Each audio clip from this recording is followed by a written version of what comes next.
welcome back to GMT. Voice recordings have been given to the BBC that appear to show Qatari officials negotiating to give $1 billion in ransom to an Iraqi militia designated as terrorist by the United States and Britain.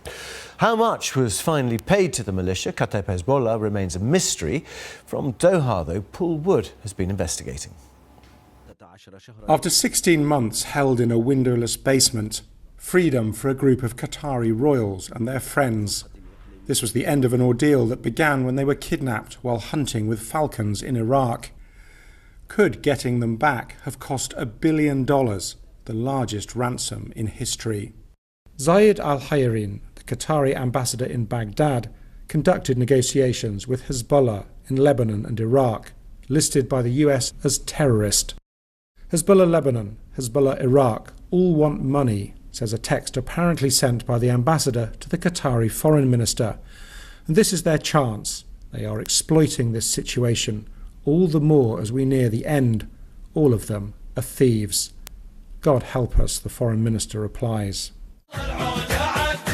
Hezbollah Iraq were actually holding the Qataris. One of the group's leaders demanded a payment for himself if negotiations were to go forward. That's the claim in a voicemail attributed to the ambassador. He asked me, "How much will you give me?" the voicemail says.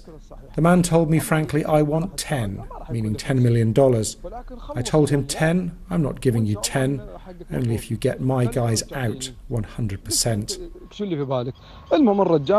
In another voicemail, he goes on, to encourage him, I even said we're willing to buy him an apartment in Lebanon.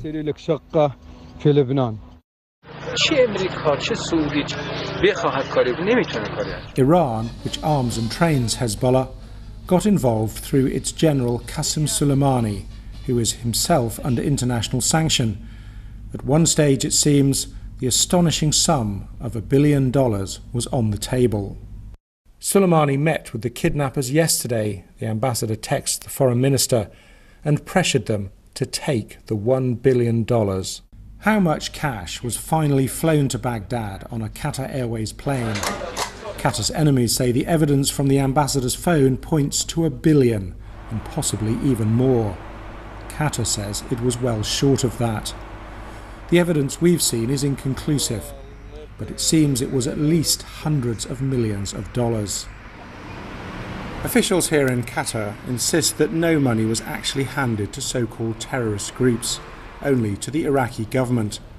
That explanation is not accepted by the 4 countries that have put Qatar under economic blockade: Saudi Arabia, the United Arab Emirates, Bahrain and Egypt. So the mystery of whether Qatar did make the biggest ransom payment in history remains unsolved.